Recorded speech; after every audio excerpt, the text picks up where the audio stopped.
Hey everyone, I'm the Travlin Prof, and in today's video we're going to learn how to say the word for preserves in Russian.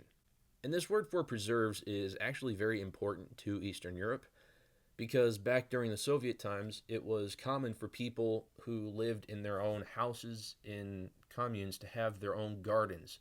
And those gardens were one of the ways that they managed to keep on going year by year. So when they gathered the fruits in the time of harvest, they would change them into these preserves, and that's the word that we're going to learn today. Консервация. Консервация. These preserves are called консервация, and they almost take the form of pickles, except you will find just about every vegetable that can be grown in the average garden in one of these jars of консервация. Have you ever tried conservация? If so, let me know what you thought in the comments down below.